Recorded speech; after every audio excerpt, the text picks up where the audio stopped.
where the mind is without fear and the head is held high, where knowledge is free.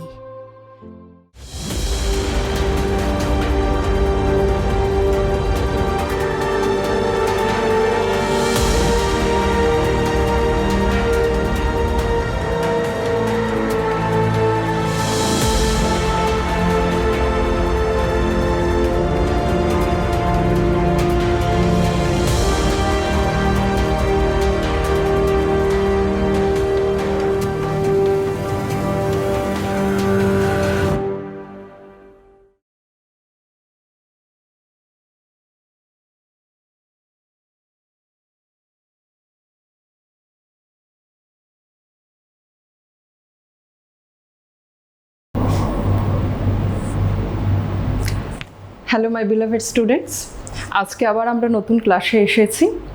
আমি বার্লো-বালিকা উচ্চ বিদ্যালয়ে পদার্থবিজ্ঞানের শিক্ষিকা প্রেরণা ব্যানার্জি।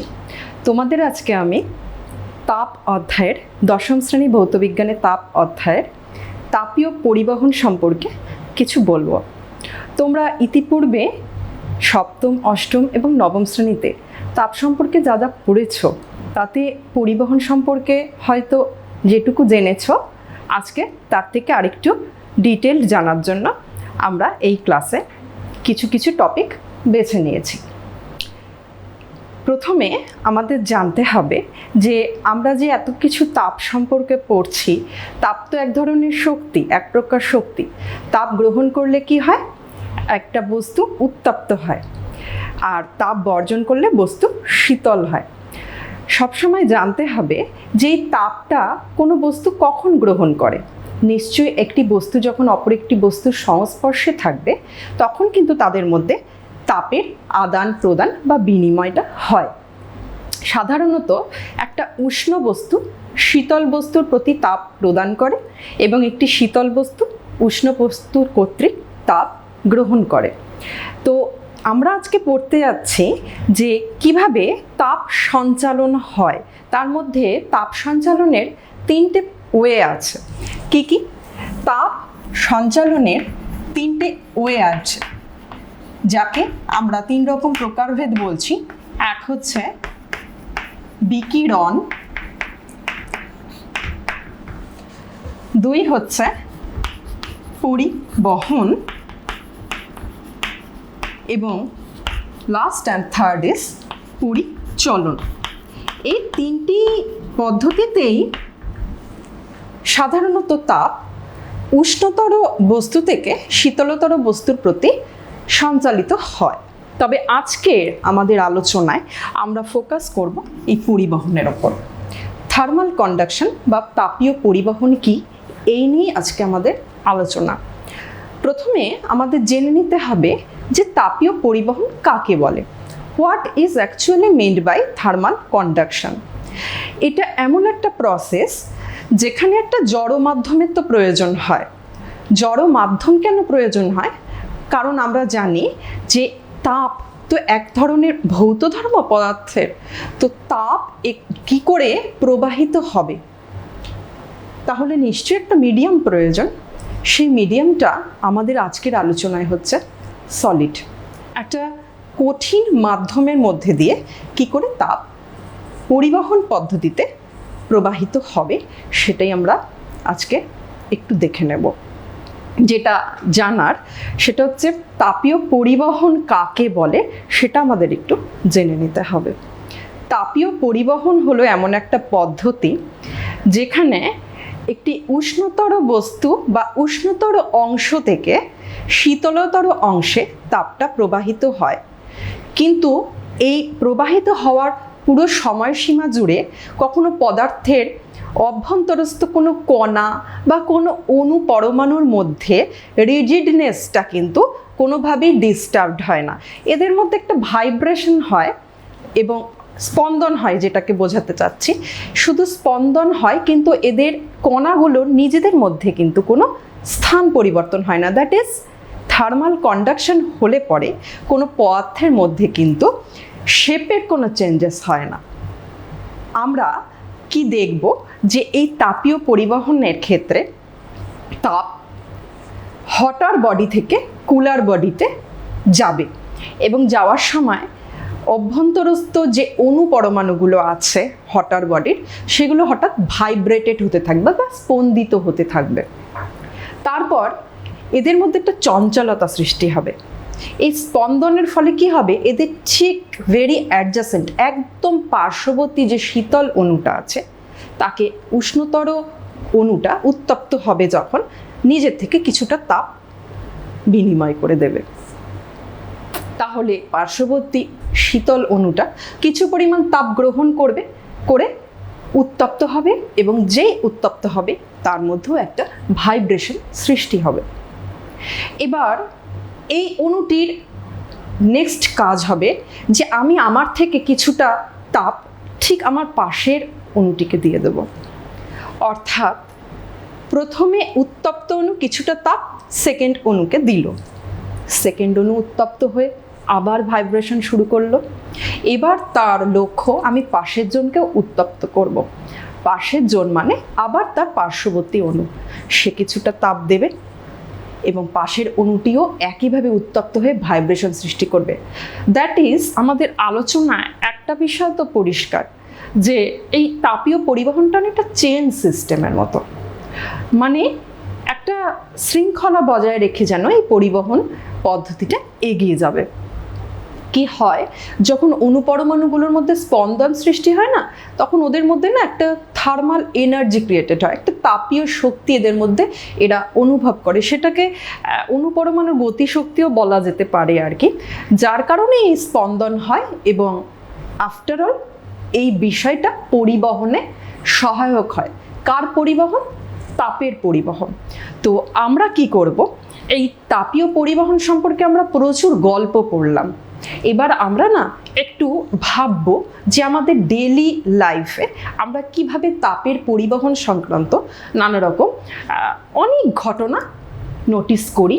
আমরা হয়তো অতটা মানে স্থূলভাবে ভাবি না, কিন্তু আমাদের কমন সেন্স এটাই বলে যে কোন একটা বস্তু উত্তপ্ত হয় এবং কোন বস্তুটা শীতল, সে ফারাকটুকু কিন্তু আমরা ছোট থেকেই করতে শিখেছি। কিন্তু এর ভিতরের ইন্টারনাল ফিজিক্স থিওরিটা কি, সেটাই আমরা জানব। এবং জানার জন্য আমরা কি করব, এবার কয়েকটা উদাহরণ জেনে নেব। আমরা কয়েকটা স্লাইড দেখি, চলো। দেখো স্টুডেন্টসরা, এখানে আমরা কি দেখাচ্ছি, এতক্ষণ আমরা যে আলোচনাটা করলাম, heat transfer means by which energy moves from hotter body to cooler body. এখানে আমরা মেকানিজমটা দেখলাম, এতক্ষণ যে আলোচনা করলাম কত রকম পদ্ধতিতে তাপটা প্রবাহিত হয় বা বিনিময় হয়। তো 3 রকম পদ্ধতি বলে দিয়েছে, বিকিরণ, পরিবহন এবং পরিচলন। এবার একবার দেখো, আমরা দেখে নিই যে আমাদের নেক্সট কি বলছে। দেখো এখানে 3টে পদ্ধতি উল্লেখ করে দিয়েছে। অলরেডি তাপীয় পরিবহন কাকে বলে এই সংক্রান্ত আমি তোমাদেরকে বলেছি। এখানে দেখো রে ডায়াগ্রাম দিয়ে দেখিয়েও দিল। এই ছোট ছোট মলিকিউলগুলো তোমরা দেখতে পাচ্ছ, দেখো ভাইব্রেটেড হচ্ছে, এখানে হিট দেওয়া হচ্ছে। এটা একটা আয়রন রড মনে করো, মেটালিক রড তুমি ভাবতে পারো। আয়রন রডটা আমরা জাস্ট আলোচনার জন্য বললাম, কারণ আয়রন ইজ এ মেটাল। আর মেটালিক রডই তুমি নিলে, এক প্রান্ত উত্তপ্ত করলে লটস অফ ভাইব্রেশন ক্রিয়েটেড হলো। এগুলো অণুপরমাণু, এবং এটা ভাইব্রেট হতে হতে চেন ওয়াইজ পার্শ্ববর্তী অণুগুলোকে ভাইব্রেট করতে করতে হটার পার্ট থেকে কুলার পার্টে টেম্পারেচারটাকে পাস করলো, বাড়ালো, হিটটাকে ট্রান্সফার করলো, এবং অটোমেটিক্যালি পুরো রডটা কি হলো, হিটেড হলো। আমার নেক্সট স্লাইড কি বলছে দেখো, কন্ডাকশনের ইন্টারনাল ফিজিক্স, যেটা একটু আগে আমি তোমাদের মুখে বললাম আলোচনা করে। ঠিক এইভাবে হয়, দেখো এনার্জাইজড হচ্ছে অ্যাটমগুলো, ভাইব্রেশন হচ্ছে, পরস্পরের মধ্যে এটা বিনিময় হচ্ছে, এবং এই 3টে স্টেপে, first step, second step and third step, এই 3টে স্টেপের মধ্যে দিয়ে কিন্তু কন্ডাকশন প্রসেসটা আফটার অল সম্পাদিত হচ্ছে। ফার্স্ট কেস কি, হিটিং। সেকেন্ড কেস কি, vibration and energy creation. Next হচ্ছে ট্রান্সফার। আমার নেক্সট স্লাইড কি বলছে, ভাইব্রেশন অফ মলিকিউলস। দেখো কিভাবে ভাইব্রেট করছে। রেড থেকে ব্লু পার্টে আমি বুঝিয়ে দিচ্ছি যে হটার মলিকিউল থেকে পুরোটাই কুলার মলিকিউলে যখন গেল, ব্লুটা আমি কুলার পার্ট বোঝাচ্ছি, রেডটা আমি হটার পার্ট বোঝাচ্ছি। দিস ইজ মাই ফায়ার, এখান দিয়ে হিট যাচ্ছে, পুরোটাই দেখো রেড করে দিয়েছি মিন্স এটা বুঝিয়েছি যে তাপটা পুরোটাই ভাইব্রেটেড হয়ে গেছে যখন হটার পার্ট থেকে পার্শ্ববর্তী সকল অণুকে হিটেড করে ফেলেছে। আচ্ছা, এরপর আমরা কি করব? আমরা এরপর দেখে নিই, আমাদের নেক্সট স্লাইড বলছে চেন ট্রান্সফার। একটু আগে বললাম না, এটা একটা অ্যানিমেশন, দেখো কি হয় জানো? এই দেখো এখানে হিট, মনে করো this is my first molecule of hotter body, উষ্ণতর অংশের উত্তপ্ত হচ্ছে যে অণুটি ফার্স্ট অণু, এনাকে কনসিডার করো। পার্শ্ববর্তী অণুকে একটু হিট দিল, তিনি পাশে দিলেন, এই চেইন ওয়াইজ হিটিং ট্রান্সফার হচ্ছে, যার জন্য একটু আগে আমি বলেছিলাম চেন রিঅ্যাকশন। এটা জাস্ট একটা অ্যানিমেশন। দেখো এরপর কি বলছে, আমরা এত কিছু বলছি, এগুলো সবই আমাদের বইয়ের তথ্যমূলক কথা। এবার আমরা ইন্টারেস্টেড একটা ল্যাবরেটরি এক্সপেরিমেন্ট দেখব। এটা দেখো কি বলছে, একটা রড নিয়েছে, ওয়ান এন্ডে হিট করছে, কিছু দূরত্ব পর পর কয়েকটা পিনকে এরা সেট করে রেখেছিল। আমি আর একবার দেখাচ্ছি তোমাদেরকে, এটা একটু থামিয়ে দেখাতে হবে ভিডিওটা স্টপ করে। এখানে দেখো কি দেখা যাচ্ছে, একটা রড নিয়েছি, তাতে কিছু দূরত্ব অন্তর অন্তর এগুলো এক একটা নিডল, এগুলোকে না একটু মোম দিয়ে আমি স্টাক করে রেখেছি, আটকে রেখেছি রডের ওপর। কেন রেখেছি? কারণ আমার লক্ষ্য হলো আমি এই রডটাকে উত্তপ্ত করব এবং উত্তপ্ত করার ফলে এর মধ্যে কি চেঞ্জেস হয় সেটা নোটিস করব। আমি কি করব? আমি স্টার্ট করব হিট দিতে। এই দেখো বার্নার দিয়ে তুমি হিট দিচ্ছ, তাপটা পরিবাহিত হচ্ছে বলে এই পিনগুলো খুলে পড়ে যাচ্ছে। কেন? তার কারণ হচ্ছে এই রডের থ্রুতে যখন তাপ এগোচ্ছে পরিবাহিত হয়ে, মোমটাকে গলিয়ে দিচ্ছে। এখানে দেখাচ্ছে যে হটার পার্টের অণুগুলোর মধ্যে একটা স্পন্দন বা ভাইব্রেশন শুরু হয়ে গেছে, এরা খুব ভাইব্রেটেড হচ্ছে এবং পার্শ্ববর্তী অণুকে আস্তে আস্তে কিন্তু কি করবে, এরা এই তাপটা এক্সচেঞ্জ করবে। তাহলে পাশের কুলার পার্টের মলিকুলগুলো একই সঙ্গে উত্তপ্ত হবে এবং যখনই উত্তপ্ত হবে তখন আস্তে আস্তে এদের মধ্যে দেখো একসঙ্গে সমস্ত উত্তপ্ত হতে শুরু করে দিয়েছে এবং প্রত্যেকটা মোম কিন্তু এইভাবে কিছুক্ষণ পর পর গলে গেছে, কারণ তাপ এগিয়েছে তো রড বরাবর। আর যখনই রড বরাবর এগিয়েছে তখনই কিন্তু মোমগুলো গলে গিয়েছে, যে মোমগুলো দিয়ে তুমি পিনগুলোকে স্টাক করে রেখেছিলে। উত্তাপে মোম গলে গেছে, পিনগুলো খুলে গেছে। এখানে এই প্রসেসটাই দেখানো হয়েছে অ্যাকচুয়ালি, যে একটু একটু করে পিনগুলো খুলে যাচ্ছে। এই পরীক্ষাটি প্রমাণ কি করলো? প্রমাণ এটাই করলো যে কন্ডাকশন একটা কন্টিনিউয়াস প্রসেস, যতক্ষণ তুমি হিটিং দিতেই থাকবে ততক্ষণ এটা কি করবে, অ্যালং একটা মিডিয়া তাপটাকে ট্রান্সফার করে নিয়ে যাবে হট রিজিয়ন থেকে কুল রিজিয়নে। এই বিষয়টা সবসময় জানতে হবে।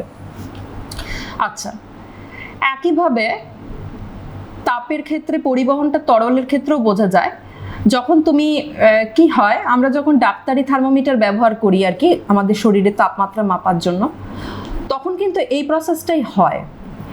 কি হয়, আমরা যখন মাপতে যাই আমাদের গায়ের টেম্পারেচার কত, তখন আমাদের শরীর উত্তপ্ত থাকে, আমরা সাসপেক্টেড যে আমাদের জ্বর হয়েছে, সেজন্য আমরা থার্মোমিটারটা কি করি, আমাদের শরীরের মধ্যে স্পর্শ করাই এবং আমাদের শরীর থেকে তাপ যখনই থার্মোমিটার গ্রহণ করে তখনই কি হয়, থার্মোমিটারের মধ্যে আমরা জানি পারদ ব্যবহার করা হয়।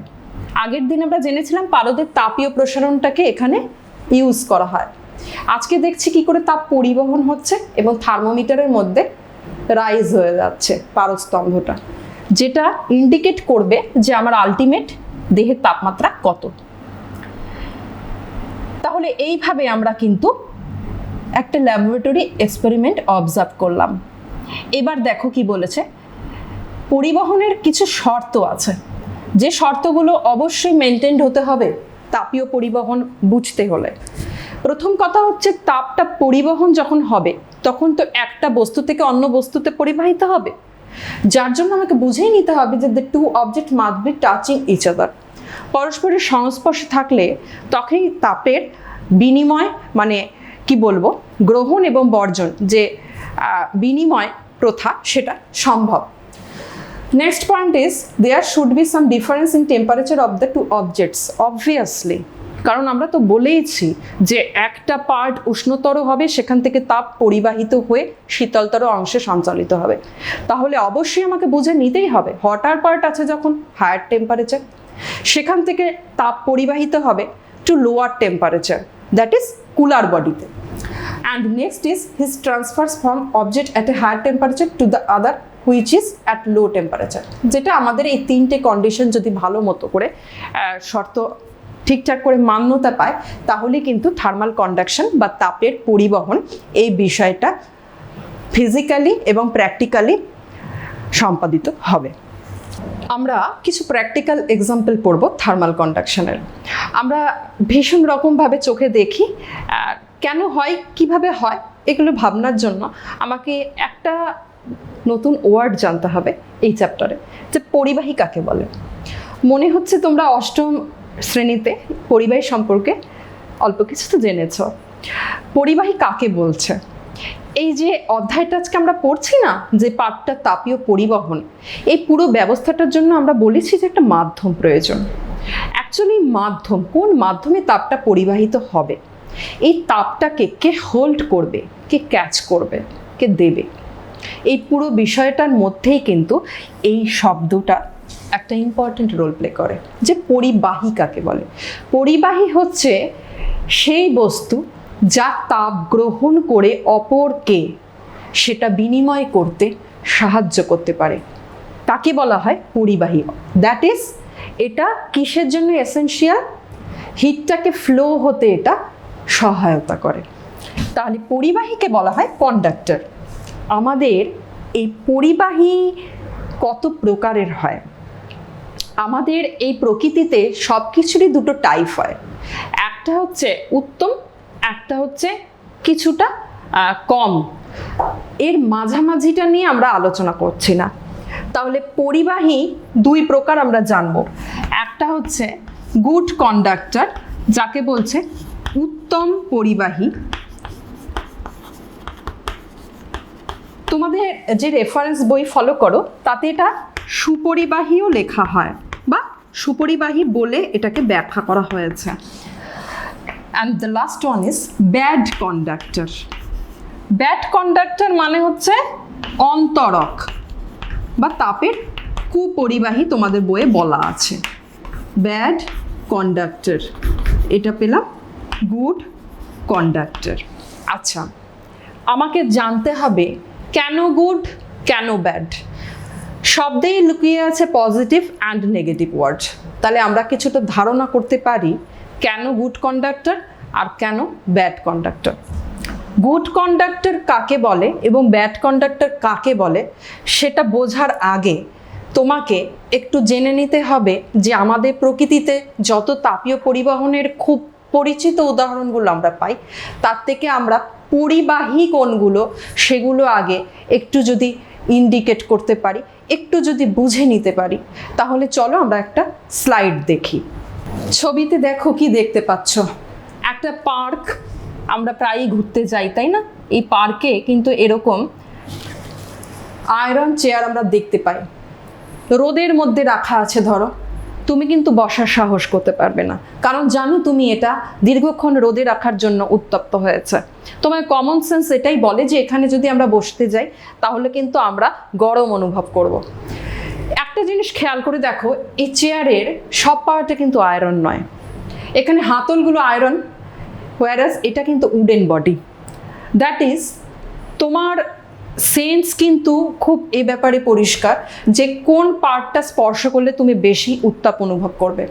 তুমি জানো যে এখানে লোহার হাতলে হাত দিলে তুমি ছ্যাঁকা খাবে, হোয়ারাস তুমি এই উডেন পার্টে তোমার বই বা কিছু ব্যাগ তুমি যদিও বা রাখো, যদিও বা তোমার আঙুল এখানে স্পর্শ হয়, তুমি কি একই পরিমাণ গরম অনুভব করবে বা উত্তাপ অনুভব করবে যতটা এই লোহার হাতলে অনুভব করেছো? নিশ্চয়ই নয়। নেক্সট একটা পার্ট দেখো, এগুলো আমাদের পরিচিত উদাহরণ।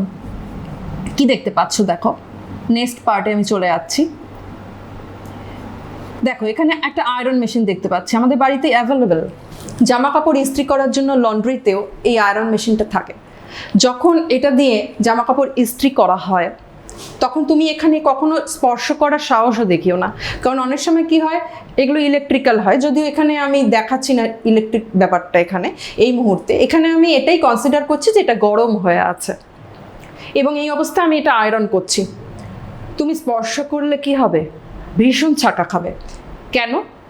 তার কারণ তুমি জানো যে এটাকে গরম করা হয়েছে এবং এটা স্পর্শ করলে তোমার ছ্যাঁকা লাগবে, তোমার হাত ঠান্ডা, এটা গরম। কাজেই তুমি যখন স্পর্শ করবে, পরিবহন পদ্ধতিতে এর কি টেন্ডেন্সি হবে নিজের কিছুটা তাপ তোমার শরীরে দিয়ে দেওয়া। সেটা কার থ্রুতে আসবে? তোমার আঙুলের থ্রুতে, তোমার হাতে পুরো করতলটাই কিন্তু তুমি ছ্যাঁকা খেয়ে যাবে। তাহলে এগুলো সবই হচ্ছে আমাদের তাপীয় পরিবহনের পরিচিত উদাহরণ। এগুলো আমরা জানি, কিন্তু এগুলোর ভিতরের ইন্টারনাল ফিজিক্সটা একটু আগে বর্ণনা তোমাদের করেইছি যে কি কি হয়। এবারে দেখো, এত কিছু তো আমরা বুঝে গেলাম, কি হাত দিলে ছ্যাঁকা লাগবে বা কি হাত দিলে গরম লাগবে। এবার আমরা একটু দেখে নেব, এতক্ষণ আমরা কন্ডাক্টর সম্পর্কে কিছু বললাম, কয়েকটা কন্ডাক্টর দেখি চলো। আমরা তো কন্ডাক্টর গুড অ্যান্ড ব্যাড দুরকম দেখেছি। এখানে দেখো একটা তালিকা দেখাচ্ছি, কোনগুলোকে গুড কন্ডাক্টর বলছে, কোনগুলোকে পুয়ার কন্ডাক্টর বলছে। প্রথমে জেনে নিই চলো গুড কন্ডাক্টর কাকে বলছে। এই তালিকাটায় আমরা আবার ফিরবো, তার আগে আমরা অন্য তালিকাতেই যাচ্ছি। প্রথমে আমরা জেনে নিই গুড কন্ডাক্টর কাকে বলছে। গুড কন্ডাক্টর হচ্ছে যে সকল পরিবাহী তাপের পরিবহনে সহায়তা করে, অর্থাৎ যে সকল পরিবাহীর মধ্যে দিয়ে তাপ সহজেই পরিবাহিত হতে পারে। ছবিটা কি দেখছো? দেখো ভালো করে। একজন মানুষ একটা আয়রন রড নিয়ে এটাকে উত্তপ্ত করছে একটা ক্যান্ডেলে। একটু পরে কি করলো দেখো, ধরে রেখেছে ঠিকই, কিন্তু হিটটা দেখো ট্রান্সফার্ড হয়ে এগিয়ে আসছে। যেই আঙুলের কাছে গরম ছ্যাঁকা লাগলো, লোকটি কি হলো? হাত থেকে এটা ফেলে দিল। তার কারণ গরম করার জন্য ওয়ান এন্ড থেকে উত্তপ্ত অবস্থায় অণুগুলো ভাইব্রেটেড হয়ে এই কুলার পার্টে মানুষটির আঙুলের কাছে এসে পার্শ্ববর্তী অণুগুলোকে উত্তপ্ত করে দিয়েছিল। ফলে তিনি আর ধরে রাখতে পারেননি, এটা গরম লেগেছে, উনি ছ্যাঁকা লেগেছে, ছেড়ে দিয়েছেন। ঠিক এইভাবে দেখো, a good conductor of heat allows heat to transfer.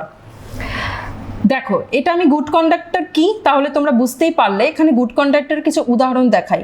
Good কন্ডাক্টরের সংজ্ঞা আমরা জেনে গেছি। গুড কন্ডাক্টর বলছে যেগুলো তাপের সুপরিবাহী। এখানে কয়েকটা উদাহরণ দেখাচ্ছি। দেখো এখানে একটা সিলভার বডি দেখাচ্ছি, এটা গোল্ড বডি, এটা প্রত্যেকেই এটা তামার তার। বাড়িতে ইলেকট্রিশিয়ানরা যে কোনো কাজ করলেই তামার তার ব্যবহার করেন। নেক্সট দেখো কি বলছে, অ্যালুমিনিয়ামের অনেক ইউটেন্সিল আমাদের বাড়িতে অলওয়েজ অ্যাভেলেবেল। এই সোনা, রূপো, তামা, অ্যালুমিনিয়াম এগুলো সবই কিন্তু ধাতুরই উদাহরণ দেখাচ্ছি, তাই না? এ দেখো এখানে কি দেখাচ্ছি, আমাদের বাড়িতে পুজোর জন্য পঞ্চপ্রদীপ ব্যবহার করা হয় পিতলের। দেখো আমরা কিন্তু এগুলো যখন স্পর্শ করি, এগুলো হিট খুব সহজে কন্ডাক্ট করতে পারে, তাপের সুপরিবাহী হয় এগুলো। এখানে দেখো কি দেখাচ্ছে, rail track made of iron. অনেকক্ষণ দীর্ঘক্ষণ রোদ পেতে পেতে এগুলো উত্তপ্ত হয়ে যায়, কখনো হাঁটলে বুঝবে। এ দেখো এখানে কি দেখাচ্ছি, এখানে কিন্তু একটা থার্মোমিটার দেখানো হচ্ছে। একটু আগে আলোচনা করেছি না, দেখো তোমার শরীরের তাপমাত্রা কি করে পারদের দেখো মধ্যে দিয়ে তাপটা পরিবাহিত হচ্ছে এবং চটচট করে তোমার টেম্পারেচারটা কিন্তু রাইজ করে যাচ্ছে। একটু আগে এই উদাহরণটা দেখিয়েছিলাম।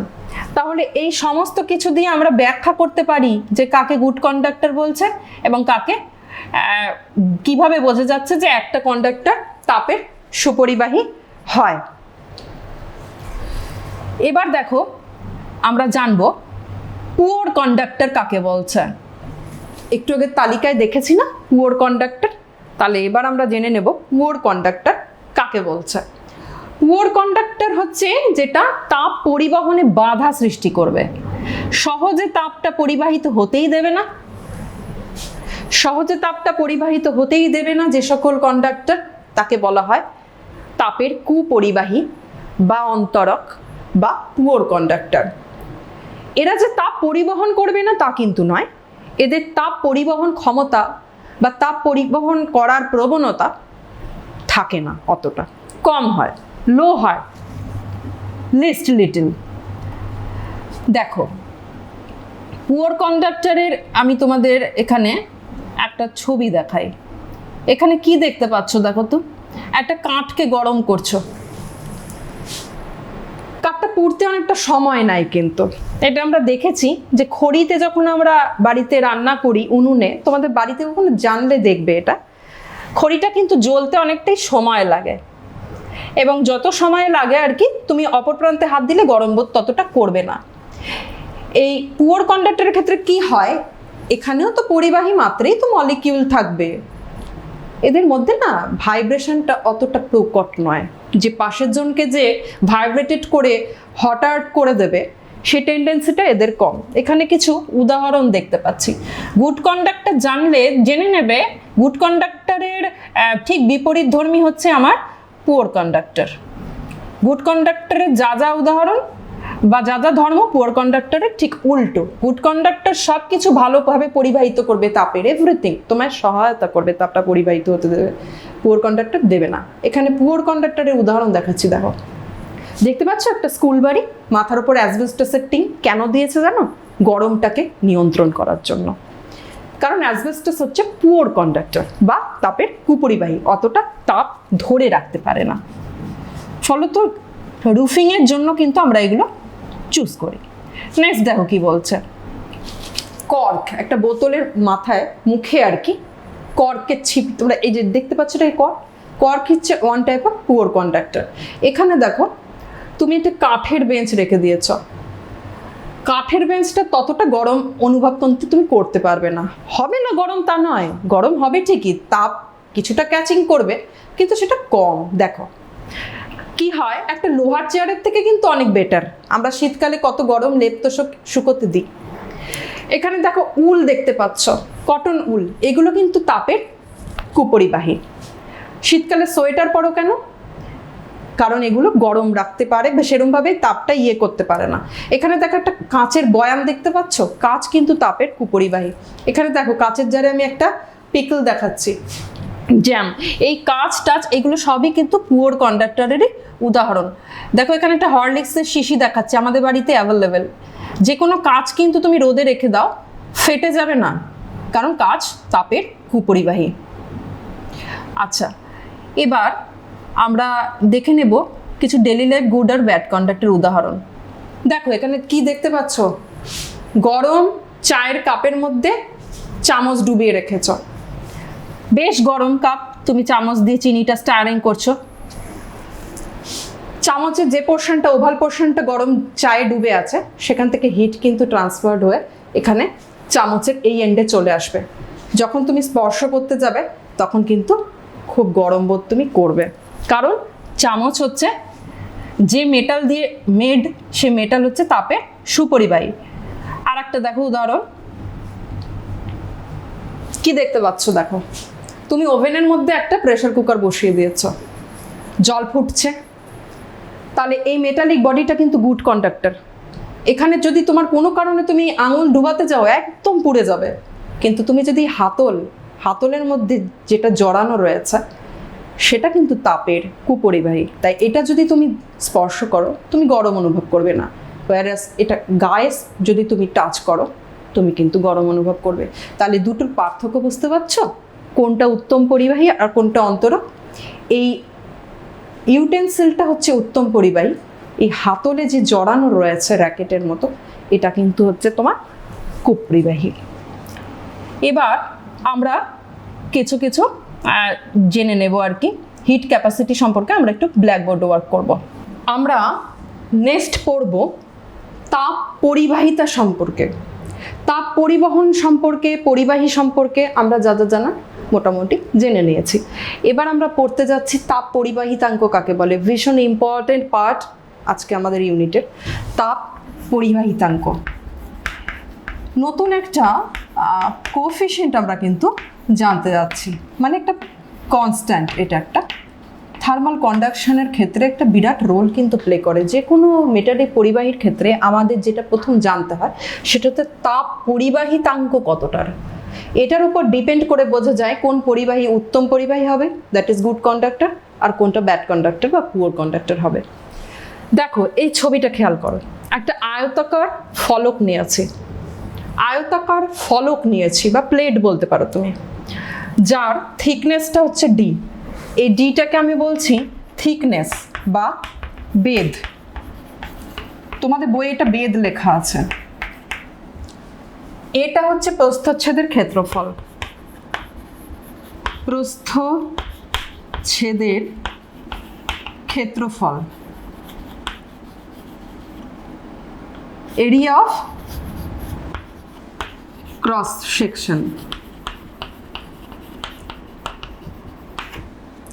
কিউটা হচ্ছে এই বেধ যে ডি আছে এবং এ যে এরিয়া আছে তোমার আয়তকার ফলকটার, তার ওয়ান কি বলবো এন্ড, এটাকে ধরো একটা পৃষ্ঠ বলছো তুমি, সেখানে দেখো θ2 টেম্পারেচার আমি দিয়েছি, অপর পৃষ্ঠে টেম্পারেচার আছে θ1। এই থিটাগুলোকে না আমি টেম্পারেচার বলছি, ঠিক আছে? দুটো এন্ডের টেম্পারেচার হচ্ছে θ1 আর θ2। এই কিউটা হচ্ছে amount of heat to be transferred perpendicularly, লম্বভাবে একটা পৃষ্ঠ থেকে অপর পৃষ্ঠে যদি তাপ পরিবাহিত হয় কিউ পরিমাণ। এই কিউটা তোমাকে কি ইন্ডিকেট করছে? হিট ইন্ডিকেট করছে। কীরকম হিট? হিটের অ্যামাউন্ট ইন্ডিকেট করছে, তাপের পরিমাণ যেটা লম্বভাবে একটা পৃষ্ঠ থেকে অপর পৃষ্ঠের দিকে পরিবাহিত হয়েছে। θ1 আর θ2 এটা ইন্ডিকেট করছে temperature at two end, temperature at two ends, but দুটো পৃষ্ঠতলের মধ্যে কত টেম্পারেচার আছে আর কি, টু ফেসেস বলতে পারো। আচ্ছা দেখো, আমি যা যা বলার বলে দিয়েছি, শুধুমাত্র একটা জিনিস এখন এখানে অ্যাড করতে হবে, যে এই পুরো বিষয়টা যখন হবে, দ্যাট ইজ তাপ যখন ট্রান্সফার্ড হবে একটা পৃষ্ঠ থেকে অপর পৃষ্ঠে, ঠিক বিপরীত পৃষ্ঠে পারপেন্ডিকুলারলি লম্বভাবে যাবে, ডি বেধ বিশিষ্ট আয়তাকার ফলক, এ এরিয়া বিশিষ্ট আয়তাকার ফলক আমার আছে। এই পুরো বিষয়টা যখন সম্পাদিত হবে তখন আমাকে টাইমটা কিন্তু কাউন্ট করতে হবে, কত সময় ধরে পরিবাহিত হবে এই তাপটা। তাহলে এখানে আমাদের আর একটা নতুন আমরা রাশি জানলাম, সেটা হচ্ছে সময়। এই সমস্ত কিছু টার্মগুলো দিয়ে না আমি কি করব, একটা নতুন সম্পর্ক বানাবো। এই পুরো তাপীয় পরিবহনটার উপর ভিত্তি করে একটা সম্পর্ক আমি এখানে প্রতিষ্ঠা করব। আমি প্রতিষ্ঠা করব বলা ভুল, আমি প্রমাণ করব। এই সম্পর্কটি প্রতিষ্ঠা করেছিলেন বিজ্ঞানী ফুরিয়ার। বিজ্ঞানী ফুরিয়ার কি করেছিলেন, তাপীয় পরিবহন সংক্রান্ত একটা লস কিন্তু উনি এস্টাবলিশ করেছিলেন, যাকে বলা হয় ফুরিয়ার্স ল অফ থার্মাল কন্ডাকশন বা তাপীয় পরিবহন সংক্রান্ত ফুরিয়ারের সূত্র। উনি কি করলেন দেখো, এই সমস্ত কিছু রাশির মধ্যে না পারস্পরিক একটা সম্পর্ক নির্ণয় করলেন।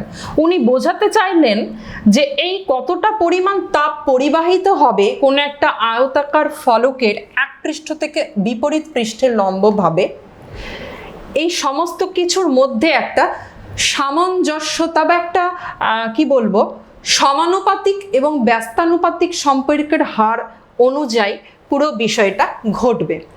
তাহলে আমাকে কি করতে হবে, এই অ্যামাউন্ট অফ হিটের সঙ্গে এই প্রত্যেকটি বিষয় কিভাবে রিলেটেড সেটা সম্পর্কের আকারে লিখতে হবে।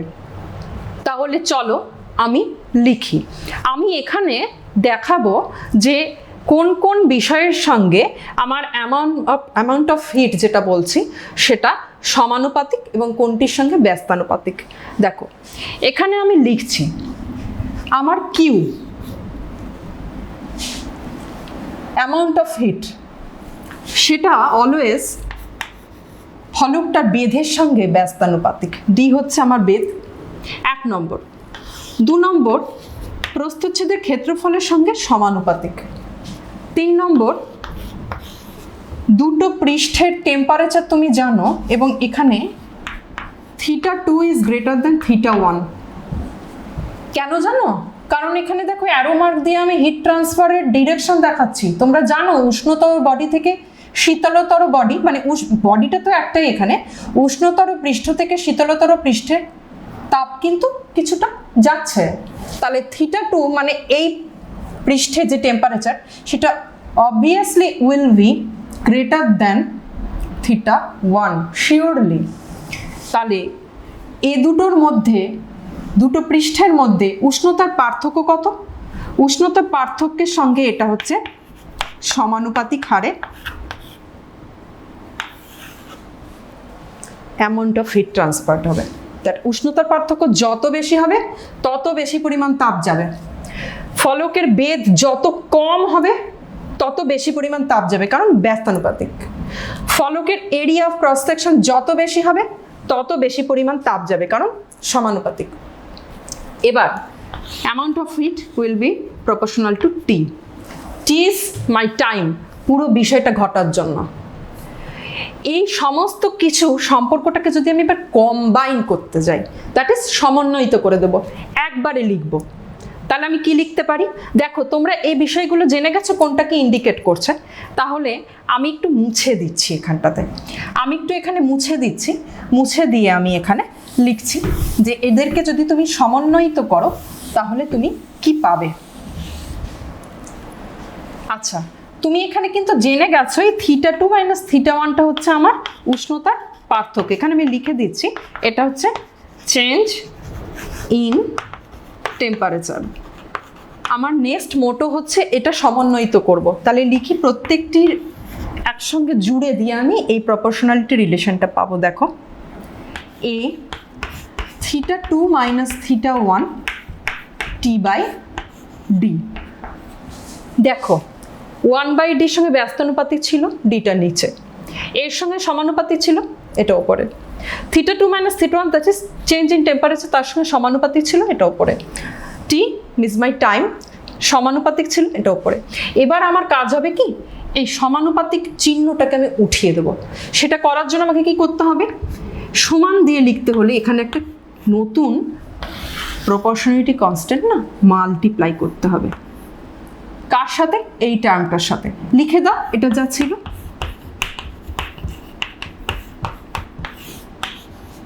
তাহলে কিউ ইকুয়াল টু তুমি কত পেলে না, পেলে Q equal to K A θ2 minus θ1 T/D।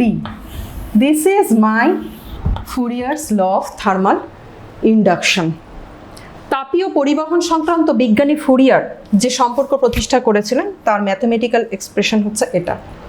এবার আমাকে কি করতে হবে, এই কেটা যে প্রপোর্শনালিটি কনস্ট্যান্ট বলছি না, সমানুপাতিক ধ্রুবক, এটাই অ্যাকচুয়ালি হচ্ছে তাপ পরিবাহিতাঙ্ক বা তাপীয় পরিবাহিতাঙ্ক একে বলা হয়। এই কেটাকে বলা হয় তাপীয় পরিবাহিতাঙ্ক, থার্মাল কন্ডাক্টিভিটি। এবার আমি এই ম্যাথমেটিক্যাল এক্সপ্রেশন থেকে কেটাকে আলাদা করে লিখব। সেটা লেখার জন্য আমাকে কি করতে হবে, আমি এখানে এই রিলেশনটা মুছে দিচ্ছি। দেখো আমি এখানে লিখছি, এখান থেকে আমি পেয়ে যাব K will be equal to QD divided by A of θ2 minus θ1 into T. ঠিক আছে, এবার আমার কাজ হবে কেটাকে ডিফাইন করা, সংজ্ঞায়িত করব। সেটা করার জন্য আমাকে কি করতে হবে, আমি না প্রত্যেকটা ভ্যালুগুলোকে না একক ধরবো। দ্যাট ইজ ডিটাকে মনে করব 1, এটাকে মনে করব 1, মানে এই যে আয়তাকার ফলক এর বেধটাকে ধরবো একক, এরিয়া অফ ক্রস সেকশনটাকে ধরবো একক, টেম্পারেচার ডিফারেন্স এটাকেও ধরবো আমরা 1 ডিগ্রি বা একক, টিটাকে ধরবো 1 সেকেন্ড। এই সমস্ত 1 1 1 1 এগুলো না আমি এই ফর্মুলায় সাবস্টিটিউট করে দেবো, দ্যাট ইজ বসিয়ে দেবো। তাহলে আমি কি পাবো বলো তো, তাহলে আমি কি পাবো, এই সমস্ত কিছু যদি 1 বসিয়ে দিই তাহলে কিন্তু আমি যেটা পাবো, দেখো আমি এখানে কন্টিনিউশন করছি, তাহলে আমি কি পাবো, তাহলে আমি পাবো K will be equal to Q into 1 into 1 into 1 into 1, that is K will be equal to Q. কতটা পরিমাণ তাপ প্রবাহিত হবে সমস্ত কিছু একক কনসিডার করলে, একক পরিমাণ কনসিডার করলে সেটাই আমরা পেয়ে গেলাম তাপের পরিবাহিতাঙ্ক। তাহলে এটাকে আমরা ফিজিক্যালি ডিফাইন করতে চাই, আমাকে কি করতে হবে? আমি এটাকে এবার সংজ্ঞায়িত করতে যাচ্ছি। তাহলে দেখো এই সূত্র থেকে তুমি এখানে তাকিয়ে কিন্তু সংজ্ঞাটা বুঝতে পারবে। একক বেধ বিশিষ্ট এবং একক প্রস্থচ্ছেদের ক্ষেত্রফল বিশিষ্ট কোনো আয়তাকার ফলকের উভয় পৃষ্ঠের মধ্যে যদি উষ্ণতার পার্থক্য একক হয়, তবে উষ্ণতার স্থিতাবস্থায় সেই ফলকের একটি পৃষ্ঠ থেকে অপর পৃষ্ঠে লম্বভাবে তাপ পরিবাহিত হতে যদি একক পরিমাণ সময় লাগে, তাহলে যে পরিমাণ তাপ প্রবাহিত হবে তাকেই বলা হবে তাপের পরিবাহিতাঙ্ক। আমি রিপিট করছি, একক বেধ এবং একক প্রস্থচ্ছেদের ক্ষেত্রফল বিশিষ্ট কোনো আয়তাকার ফলকের উভয় পৃষ্ঠে টেম্পারেচার ডিফারেন্স বা উষ্ণতা পার্থক্য একক বা 1 ডিগ্রি হলে উষ্ণতার স্থিতাবস্থায় একটি পৃষ্ঠ থেকে ঠিক বিপরীত পৃষ্ঠে লম্বভাবে একক সময় ধরে যে পরিমাণ তাপ পরিবাহিত হবে তাকেই বলা হয় তাপের পরিবাহিতাঙ্ক, যাকে আমি কে দিয়ে ইন্ডিকেট করেছি। তাহলে আমার যদি থার্মাল কন্ডাক্টিভিটির ভেরিয়েশন বোঝায়, একটা গুড কন্ডাক্টরের ক্ষেত্রে এটা অলওয়েজ 1 হবে। একটা উত্তম পরিবাহী, সর্বোত্তম পরিবাহী যে হবে তার থার্মাল কন্ডাক্টিভিটির মান হবে 1 বা অসীম। 1 বলা ঠিক হচ্ছে না, মানে আমি বলতে চাচ্ছি অসীম হবে, অসীম হবে। এবং একটি কি বলবো ব্যাড কন্ডাক্টর বা পুয়ার কন্ডাক্টরের ক্ষেত্রে এই থার্মাল কন্ডাক্টিভিটির মানটা কিন্তু 0 হবে। তোমরা একবার নোট করো, এটা আমি স্লিপ অফ টাং বলেছি। উত্তম পরিবাহীর ক্ষেত্রে থার্মাল কন্ডাক্টিভিটিটা অসীম হবে, পুয়ার কন্ডাক্টরের ক্ষেত্রে থার্মাল কন্ডাক্টিভিটিটা 0 হবে। বাট বিজ্ঞানীরা বলেছেন practically this is not possible, practically this is not possible. আমাদের মহাবিশ্বে এমন কোনো পদার্থ এখনো অবধি আমরা পাইনি যার উত্তম পরিবাহী হিসেবে পরিবাহিতাটা অসীম বা ব্যাড কন্ডাক্টর হিসেবে 0। এটা প্রমাণ করে প্রকৃতিতে যত রকম পরিবাহী থাক না কেন প্রত্যেকে কিছু না কিছু তাপ তো পরিবাহিত করবে, যার জন্য পরিবাহিতাঙ্ক কখনোই 0 হবে না। লিস্ট হবে, লিটল হবে, কিন্তু 0 হবে না কখনো। এবার আমি আগ্রহী এই থার্মাল কন্ডাক্টিভিটির ডাইমেনশন বার করার জন্য। আমি একটু স্লাইড দেখাবো, দেখাতে যাচ্ছি যে বিষয়টা আমি আলোচনা করলাম, ভেরিয়েশন অফ থার্মাল কন্ডাক্টিভিটি।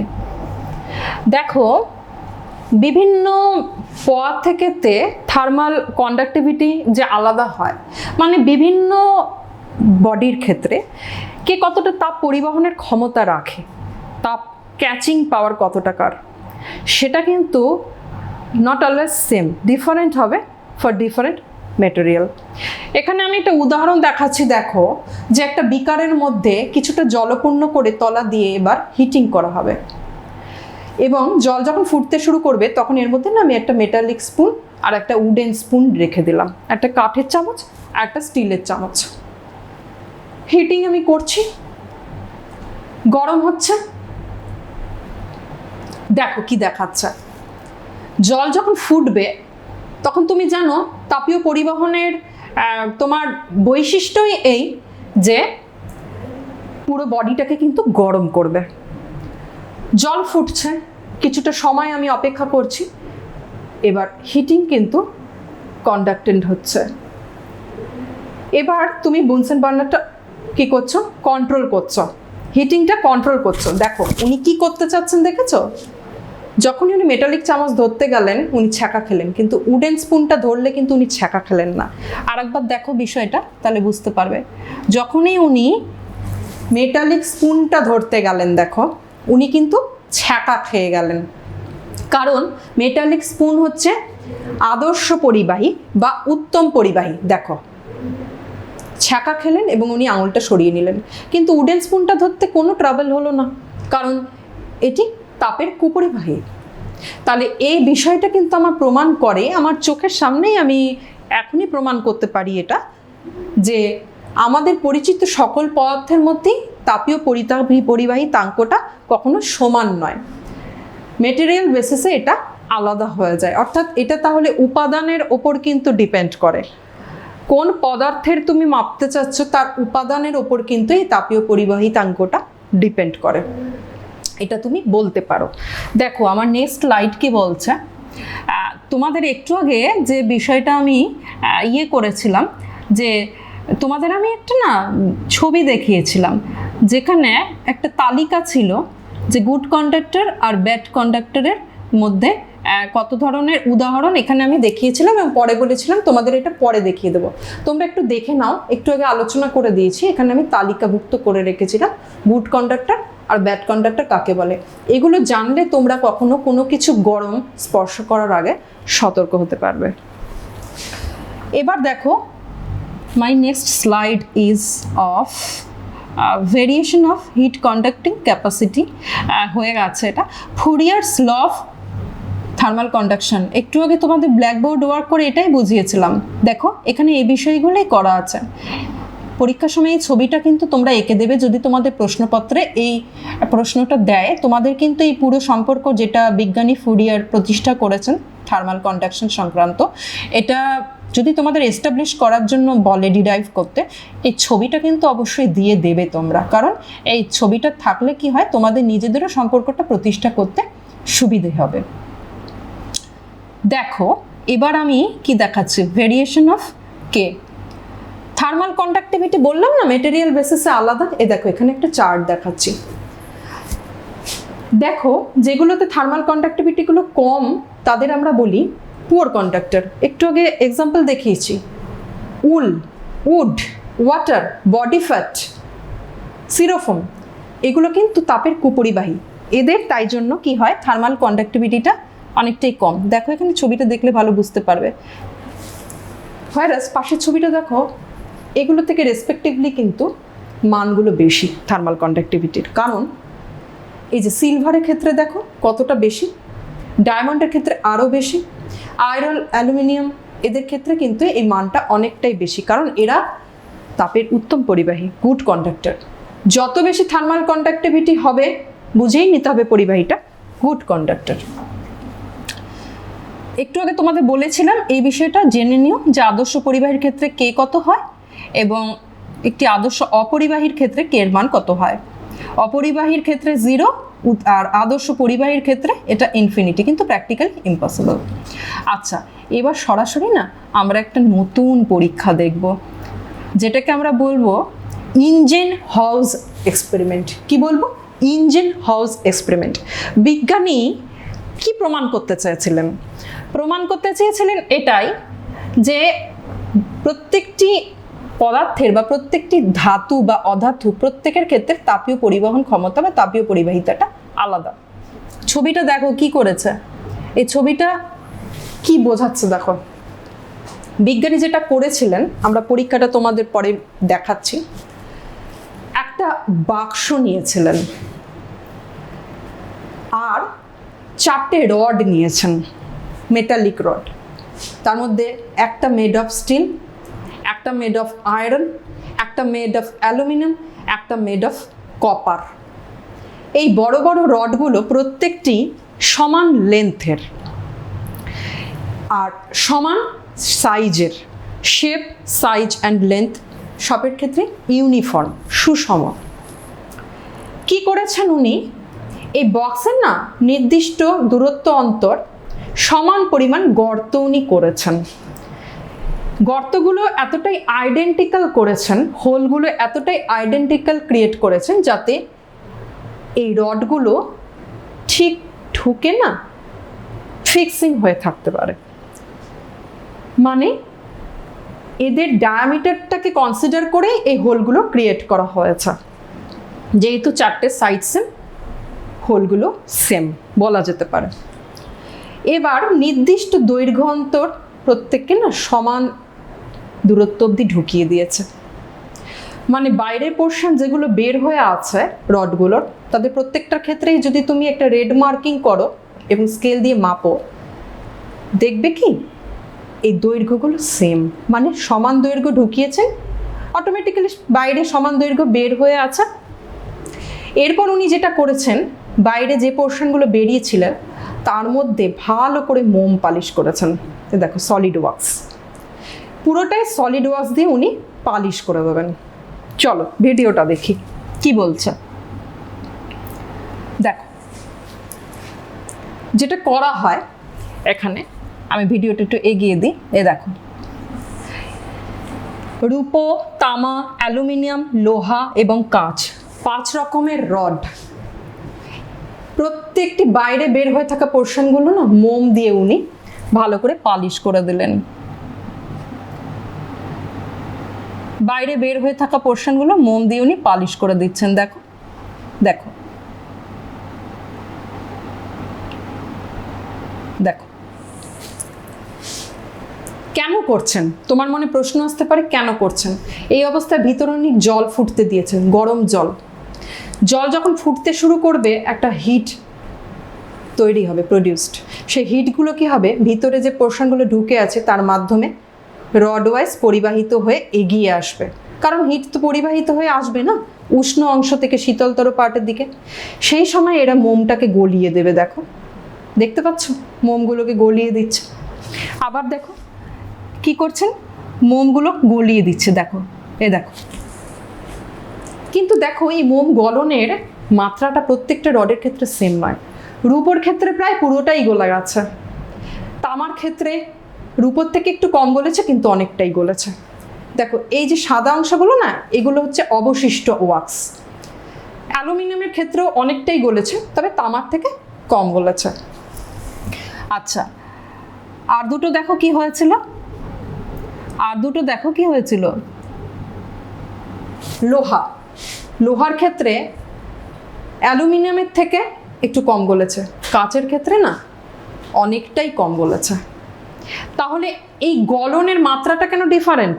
এটা প্রমাণ করছে প্রত্যেকটি মেটালের ক্ষেত্রে, বা যে কোনো মেটাল কেন, শুধুমাত্র মেটাল বা নন মেটালই বলো, মেটাল একটু বেশি তাপের পরিবাহী হয়, সুপরিবাহী, তাই এটা বেশি গলিয়ে দিয়েছে। কিন্তু কাঁচ তাপের কুপরিবাহী অন্তর, তাই বেশিটা মোম গলাতে পারেনি। তাহলে এটাই প্রমাণ করলো রূপোর তাপের পরিবাহিতা সবচেয়ে বেশি, তারপর তামার, তারপর অ্যালুমিনিয়াম, তারপর লোহা, লাস্টলি কাঁচ। তার মানে কাচের পরিবাহিতাঙ্ক খুব কম। আচ্ছা এই বিষয়টা আমরা বুঝে নিলাম, এখানে দেখিয়েছে কিভাবে হয়েছে। Engine house experiment is very much important, এটা তোমরা পড়ে রাখতে পারো, প্রশ্ন আসে। নেক্সট আমরা আলোচনায় চলে যাচ্ছি, আমরা অলমোস্ট আমাদের আলোচনার শেষ পার্টে চলে এসেছি। এবার আমরা দেখে নেব, আমরা একটু ব্ল্যাকবোর্ড ওয়ার্ক করে জেনে নেব যে একটি তাপীয় পরিবাহী এবং একটি তড়িৎ পরিবাহীর মধ্যে কি সাদৃশ্য রয়েছে। আমরা তাপীয় পরিবাহিতাঙ্কের ডাইমেনশনটা একটু জেনে নেব। ডাইমেনশনটা কি, এখানে এই ফর্মুলাটা তোমরা মনে করো, যেটা আমি তাপীয় পরিবাহিতাঙ্কের ফর্মুলা বলেছিলাম, এস্টাবলিশড ম্যাথমেটিক্যাল ফর্মুলা, তার ভিত্তিতে আমি ডাইমেনশনটা একটু বার করব। তাহলে কিউ হচ্ছে তাপ, তাপ মানে হচ্ছে শক্তি, শক্তি আর কার্য কিন্তু পরস্পর সম্পর্কিত। তাহলে কিউ এর যদি তুমি মাত্রা এখানে বার করতে চাও, তোমাকে তো কি করতে হবে, প্রত্যেকটি মাত্রা আলাদা করে দিয়েই কে এর ডাইমেনশনটা বার করতে হবে না। তাহলে কে এর ডাইমেনশন বার করতে হলে তোমাকে প্রথমে কিউ এর মাত্রা জানতে হবে। কিউ এর মাত্রা হচ্ছে ml² t-2। কিউ হচ্ছে অ্যামাউন্ট অফ হিট, এটাকে তুমি এনার্জি ইজ ইকুইভ্যালেন্ট টু কার্য, তাহলে কার্যর লিমিটটা তুমি লিখে দিলে। আচ্ছা এবার দেখো মাত্রাটা তুমি লিখে দিলে, ডাইমেনশনটা। ডি হচ্ছে বেধ, এ হচ্ছে এরিয়া, θ2 - θ1 এটা তো টেম্পারেচার, এদের ডাইমেনশন টেম্পারেচারই হবে। টি হচ্ছে টাইম। তাহলে দেখো কি আসছে, হচ্ছে ml t-3 θ-1। এটাই হচ্ছে আমার তাপীয় পরিবাহিতাঙ্কের ডাইমেনশন। তাহলে আমরা তাপীয় পরিবাহিতাঙ্কের ডাইমেনশনটা পেয়ে গেলাম। তোমরা এখানে এই ব্র্যাকেটটা দিয়ে দিতে পারো, ডাইমেনশন লিখতে হলে এই ব্র্যাকেটটা মেনটেন করতে হয়, এটা জেনে রাখবে। নেক্সট আমরা তাপীয় পরিবাহিতাঙ্কের ইউনিটটা একটু দেখে নেব, একক কি, এবং ইউনিট কনসিডার করার সময় আমরা সিজিএস এবং এসআই ইউনিট এই দুটোই আমরা ডিটারমাইন করব। তাহলে কি লিখতে পারি, আমি এখান থেকে পেয়ে যাচ্ছি যে সিজিএস এবং এসআই ইউনিট। সিজিএস ক্যালোরি তাপের ক্ষেত্রে, এখানে ডি/এ, তাহলে তুমি কি পাবে, সেন্টিমিটার ইনভার্স, টি সেকেন্ড ইনভার্স, আর এটার জন্য পাবে পার ডিগ্রি সেলসিয়াস ইনভার্স। এটা হয়ে গেল তোমার সিজিএস পদ্ধতিতে ইউনিট। হোয়ারাস এসআই পদ্ধতিতে ইউনিট কি হবে, তোমার তাপের একক কি এসআই পদ্ধতিতে, জুল মিটার ইনভার্স, কারণ ডি/এ মান হচ্ছে নিচে একটা তুমি মিটার পেলে আর কি এসআই ইউনিট। আচ্ছা, এখানে তুমি কেলভিন ইনভার্স করে দিও টেম্পারেচারের জন্য, আর সেকেন্ড ইনভার্স যেরকম আছে তুমি পেয়ে গেলে। নেক্সট আমাদের লাস্ট যে পোর্শনে আমরা চলে এসেছি সেটা হচ্ছে এই তাপীয় পরিবাহিতাঙ্কের সঙ্গে আমি না তাপীয় রোধের একটা সম্পর্ক নির্ণয় করতে চাই। তাপীয় পরিবাহিতাঙ্কের সঙ্গে তাপীয় রোধ কেন আসছে? রোধ তো আমাদের ইলেকট্রিসিটির কনসেপ্ট, তার কারণেই এখানে একটা তাপীয় পরিবাহীর সঙ্গে আমি একটা তড়িৎ পরিবাহীর মধ্যে না একটা সমন্বয় দেখাবো। তাপীয় পরিবাহী এবং তড়িৎ পরিবাহী, দ্যাট ইজ থার্মাল কন্ডাক্টরের সঙ্গে ইলেকট্রিক্যাল কন্ডাক্টরের মধ্যে আমি একটা সম্পর্ক দেখাতে চাই যে এদের মধ্যে কত সাদৃশ্য লক্ষ্য করা যায় আর কি। তাহলে তোমাকে যেটা করতে হবে, তুমি সরাসরি এই ফর্মুলাটায় এসো এবং এখান থেকে তুমি না Q/T এর মান বার করো। Q/T হচ্ছে আমার কতটা তাপ প্রবাহিত হবে সেই প্রবাহ মাত্রার হার, এটাকে বলা হয় প্রবাহ মাত্রার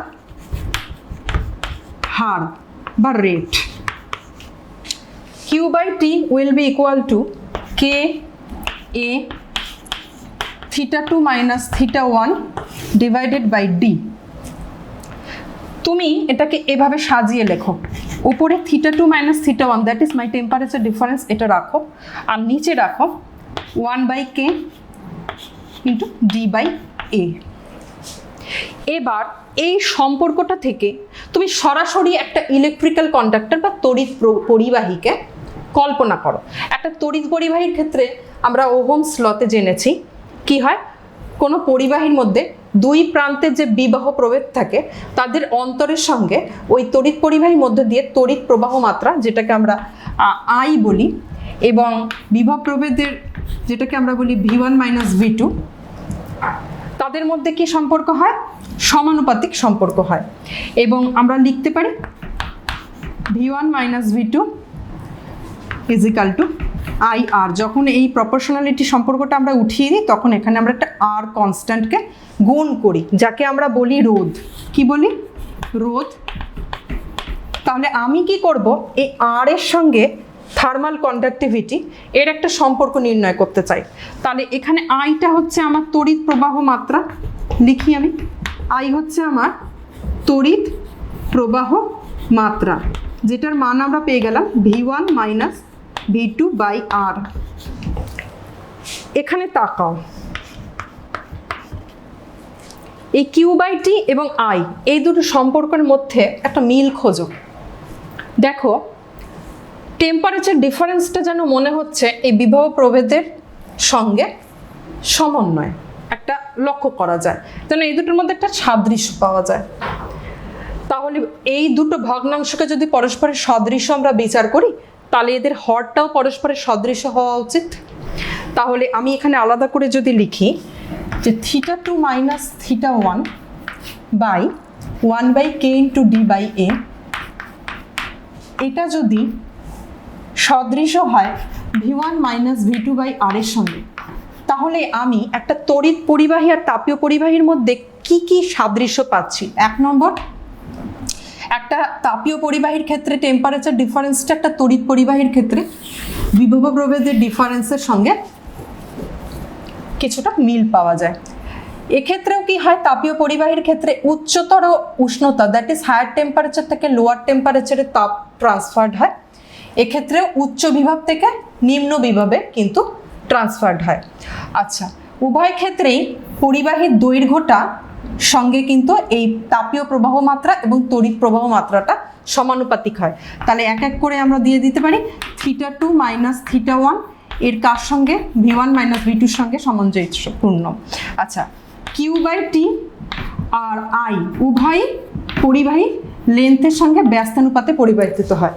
উভয় পরিবাহী লেন্থের সঙ্গে ব্যস্তানুপাতে পরিবর্তিত হয়। আর একটা কি, Q/T এবং I উভয়ই তোমার এরিয়ার সঙ্গে সমানুপাতে পরিবর্তিত হয়।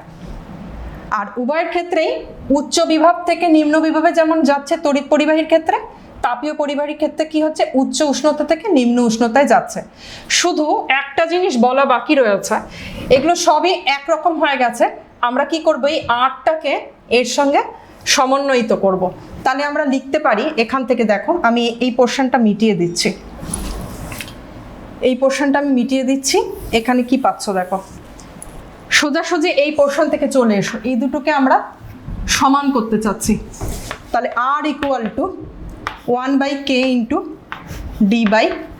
এই আরটাকে বলা হয় তাপীয় রোধ, আরটাকে বলা হয় তাপীয় রোধ বা থার্মাল রেজিস্ট্যান্স, যার মানটা হয় 1/k ইন্টু D/A এর সঙ্গে সমান।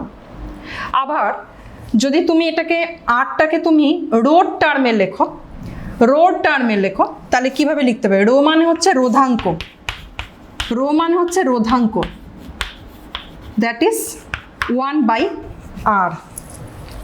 রো মানে হচ্ছে রোধাঙ্ক, যাকে আমরা আর এর অনন্যক হিসেবে জানি। তাহলে যদি 1/r এর সঙ্গে তোমরা মিলিয়ে লিখতে যাও, তাহলে কি পাবে, 1/r ইকুয়াল টু, আমরা পেয়েছিলাম 1/r equal to k into A/D equal to rho. তাহলে এই টার্মের সঙ্গে তুমি কিন্তু পেয়ে গেলে, তাহলে থার্মাল রেজিস্টিভিটিটা তোমরা পেয়ে গেলে। যদি তুমি এইভাবে লিখতে যাও, তাহলে আর হবে এর সঙ্গে সমানুপাতিক এবং রো কার সঙ্গে সমানুপাতিক হবে, 1/r দিয়ে যে টার্মটা তুমি পাবে তার সঙ্গে সমানুপাতিক হবে। আমাদের আলোচনা আজকে এটুকুই থাকলো। তোমাদের কি করতে হবে, বাড়িতে ভালো করে এগুলো প্র্যাকটিস করতে হবে। অনেক রকম সম্পর্ক আছে তো নিরূপণ করতে হয়, সেগুলো ভালো করে লিখে প্র্যাকটিস করবে। এবং এই তাপীয় পরিবাহীর সঙ্গে তড়িৎ পরিবাহের মধ্যে কি কি সাদৃশ্য লক্ষ্য করা যায়, থার্মাল রেজিস্ট্যান্সটা কি করে বার করা যায়, থার্মাল রেজিস্টিভিটির মান কত হয়, ফুরিয়ার্স ল, এগুলো বাড়িতে ভালো করে ডিরাইভ করে করে প্র্যাকটিস করবে। আর তোমরা একটু বাড়িতে ভাবো, তোমাদের পরিচিত যা কিছু কন্ডাক্টর আছে, গুড অর ব্যাড, কোনটা কি, নিজেরা একটু ভেরিফাই করো। সবাই ভালো থেকো।